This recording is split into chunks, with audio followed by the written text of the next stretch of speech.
नमस्कार, मी डॉक्टर विवेक महाजन. आज आपण अशा व्हिडिओवर चर्चा करणार आहोत जो बऱ्याच लोकांना त्रास होतोय. कोणाला दररोज होतो, कोणाला कधीतरी होतो. आजच्या विषयाचं नाव आहे मलबद्धता, म्हणजेच बद्धकोष्ठता, पोट साफ न होणं. तर आजच्या ह्या जीवनशैलीमध्ये जे आजकाल आपली जी लाईफस्टाईल झालेली आहे त्यामध्ये जर बघत असाल तुम्ही तर अनेक लोकांना हा त्रास होतो. पोट साफ होत नाही, कोणाला कधीतरी होत नाहीये, कोणाला नेहमीच त्रास होतोय. तर आपल्याला आज जाणून घ्यायचंय की हे कशामुळे होतं. तर याला सर्वात महत्वाचं असतं की आपण काय आहार घेतोय. आपला आहाराचा आणि आपल्या बद्धकोष्ठतेचा खूप जवळचा संबंध आहे. महत्वाचा संबंध तर आहाराशीच निगडीत आहे. आपण आहारात काय चुका करतो की त्याच्यामुळे आपल्याला मलबद्धता होते. तर पहिलं आहे की आपण फायबर डाएट जास्त घेतो. तर आपल्याला फायबर डाएट वाढवणं गरजेचं. फायबर डाएट म्हणजे काय की आपण हिरव्या पालेभाज्या, सलाड्स, म्हणजे आपण सलाड्समध्ये तुम्ही काकडी, मुळा, कांदा, गाजर, बीट, त्या व्यतिरिक्त फ्रुट्स देखील तुम्ही आहारात ॲज अ सलाड म्हणून तुम्ही घेऊ शकता.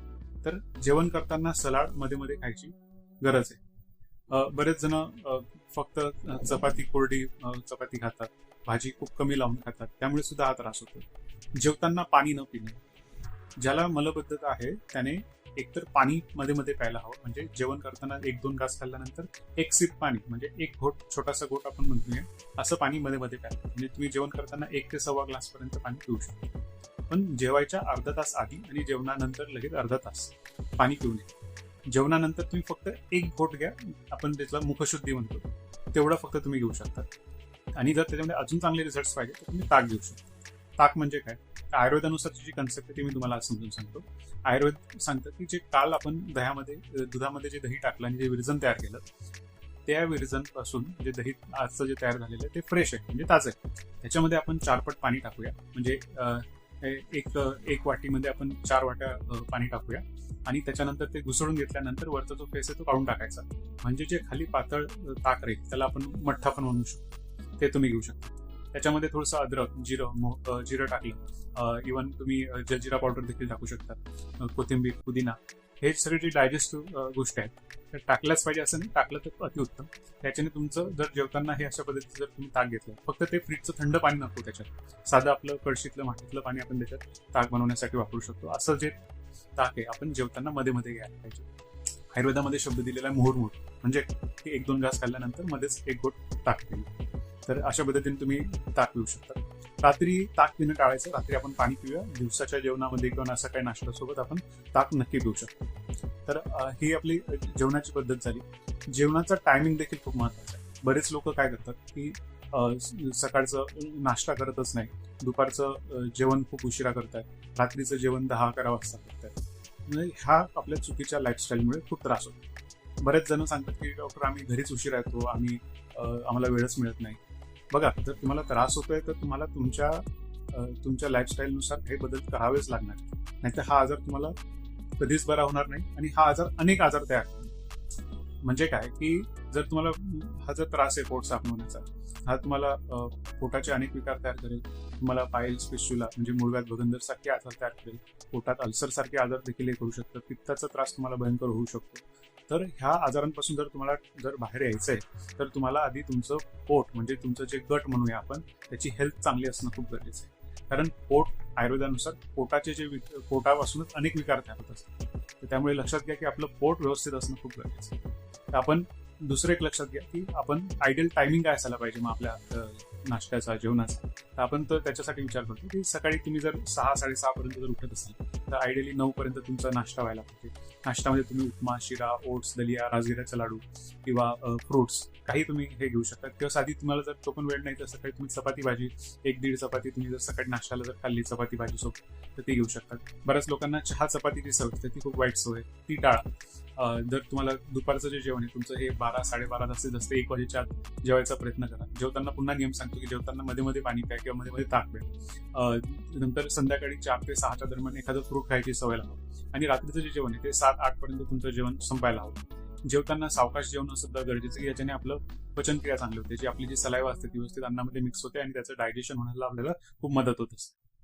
तर व्यवस्थित चावून खा, व्यवस्थित शांत चित्ताने बसून तुम्ही खा. बऱ्याच वेळेला आपण बघतो की डायनिंग टेबल्स आजच्या पाश्चात्य संस्कृतीत आहे, तर त्याच्यामुळे देखील डायजेशन थोडंसं होत नाही शास्त्रीयरित्या. त्यामुळे जर तुम्ही खाली बसून देखील जेवण केलं तर आयुर्वेदानुसार याचा नक्कीच तुमच्या डायजेशनला फायदा होऊ शकतो.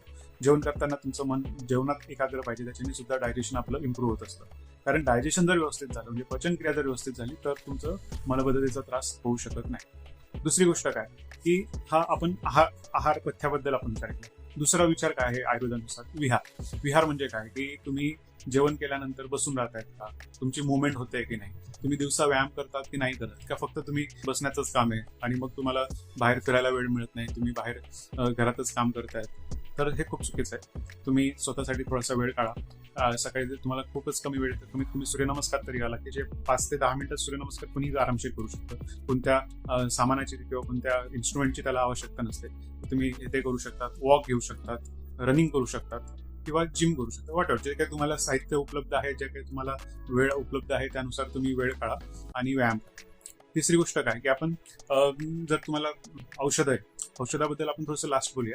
आणि व्यायामाचं जे महत्व आहे ते डायजेशनसाठी खूप महत्वाचं जरी असलं तरी त्याच्यासोबत आपला आहार जर योग्य नसेल तर डेफिनेटली सगळ्या गोष्टी जुळून येणं गरजेचं आहे आपल्या त्या कॉन्स्टिपेशनच्या आजारामध्ये. आपण जो शेवटचा मुद्दा मांडणार होतो तो आहे पथ्य, औषध, विहार आणि व्यायाम. तर आपला औषध हा जो पार्ट आहे, तर तुम्हाला काही मी घरगुती उपाय सांगणार आहे की आपण काय करू शकतो. तर सकाळी आपल्याला काय करायचं आहे की गरम पाणी प्यायचं. पहिला ग्लास, त्याला उष्णोदक म्हणतो आपण. तर सकाळी आपण 1 ग्लास गरम पाणी, 1 किंवा 1.5 ग्लास असते. काही काहींना असं खूप सांगतात डॉक्टर, आम्ही तर 1 तांब्या गरम पाणी पितो. चुकीचं आहे. तेवढं पाणी पिण्याची आयुर्वेदानुसार बिलकुल गरज नाही. तुम्ही 1 ते 1.5 ग्लास गरम पाणी प्या आणि मध्ये मध्ये पाणी पिता. म्हणजे नेहमी तुम्ही दिवसभरामध्ये तुमचं 3.5 ते 4 लिटर उन्हाळ्यामध्ये, आणि जर उन्हाळा नसेल किंवा वातावरण थंड असेल तर तुम्ही 3 ते 3.5 लिटर पर डे हे तुम्ही पाणी पिऊ शकतात. आणि पाणी कसं प्यायला पाहिजे? दर 1 तासाने 1 ग्लास पाणी. दुसरी गोष्ट तुम्ही काय करू शकतात की जेवताना, पुन्हा सांगतो की जेवताना मध्ये मध्ये पाणी प्यायचे, पण जेवणाच्या अर्धा तास आधी पाणी पिऊ नका, जेवणानंतर अर्धा तास पाणी पिऊ नका. हा नियम पक्का ठेवा, डेफिनेटली तुम्हाला याच्यामध्ये फायदा होईल. दुसरी गोष्ट, पाण्याव्यतिरिक्त आपण औषध म्हणून मी तुम्हाला घरात आपण काय डॉक्टरांना न विचारता काय औषध घेऊ शकतो याबद्दल मी तुम्हाला आयुर्वेदातून कल्पना देणार आहे. या व्यतिरिक्त मी तुम्हाला आयुर्वेदीय औषध काय आपण घेऊ शकतो, आपण घरात डॉक्टरांचा सल्ला न घेता काय आयुर्वेदिक औषधे घेऊ शकतो याबद्दल मी तुम्हाला सांगणार आहे. तर मी पहिलं सांगितलं की आपण रात्री झोपताना आपल्याला गाईचं तूप घ्यायचं आहे. 2 चमचे आपण गाईचं तूप घेऊ शकतो. नसेल आवडत तर गरम दूध देखील तुम्ही रात्री पिऊ शकता. जर एखाद्याला कोलेस्ट्रॉलचा त्रास आहे किंवा ज्याला हार्ट रिलेटेड काय डिसीज असेल, त्यांनी गाईचं तूप सकाळी उपाशीपोटी 2 चमचे घ्या.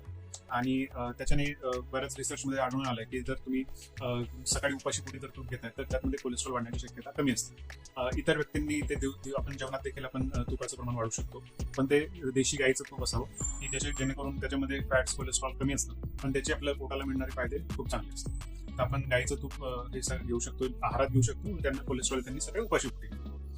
त्या व्यतिरिक्त आपण आहारामध्ये आपण सुंठ याचं प्रमाण वाढवू शकतो, किंवा आपण जसं मी तुम्हाला सांगितलं की रात्री झोपताना दूध घेऊ शकतो, किंवा सकाळी उठल्यावर आपण सकाळी जे गरम दूध घेतो त्याच्यामध्ये थोडंसं सुंठ टाका. जे सुंठ काय करतं की त्याची एक भेदक म्हणून आयुर्वेदानुसार क्षमता असते की जे मलाला भेदायचं काम करते आणि आपलं मल निस्सरण होण्यासाठी ते मदत करत असते. तर नक्की तुम्ही सुंठ त्या दुधामध्ये टाकून उकळून तुम्ही पिऊ शकता. अशाच या व्यतिरिक्त तुम्ही एरंडाचं तेल म्हणजे कॅस्टर ऑइल म्हणतो आपण, ते रात्री तुम्ही तुमच्या कोष्ठाच्या नुसार, म्हणजे कोणाचा कोष्ठ खूप क्रूर असतो म्हणजे खूप हार्ड असतो, कोणाचा सॉफ्ट असतो, त्यानुसार जर तुमचं पोट साफ होत नाही तर एक 10 ते 20 ml तुम्ही एरंडाचं तेल रात्री घेऊ शकता. त्याच्याने ते जर गरम पाण्यासोबत रात्री झोपताना घेतलं त्याच्याने देखील पोट साफ व्हायला मदत होते. फक्त ते दररोज सवय लावू नका. एक आपण जसं घरी असतो ज्यावेळेला आपला हॉलिडे असतो, मोस्टली आपण शनिवारी रात्री जर ते तेल घेतलं 10 ते 20 ml रात्री, तर एक रविवारी तुमचं पोट व्यवस्थित साफ होऊ शकतं. आणि नंतर आपण आहारावरच याला मेंटेन करू, आपला जो आजार आहे तो मेंटेन करू शकतो, आपला आजार बरा करू शकतो. या व्यतिरिक्त जर आपल्याला खूपच जास्त त्रास होत असेल, हे उपाय करून देखील जर आपल्याला बरोबर होत नसेल, तर नक्की आपण आपल्या जवळच्या आयुर्वेदिक डॉक्टरांचा सल्ला घ्या आणि त्याच्याने तुम्हाला नक्की बरं वाटेल. आपला दिनचर्या बदला, आपला आहार बदला, आपला व्यायाम वाढवा, आणि ज्या आपल्या दिनचर्येतून, आहारातून, व्यायामातून जो तुम्हाला फक्त मलबद्धतेसाठी नाही, अनेक आजारांमध्ये याच्यासाठी तुम्हाला फायदा होईल. तर भेटूया आपण पुढच्या व्हिडिओमध्ये. तोपर्यंत माझा सगळ्यांना नमस्कार, धन्यवाद.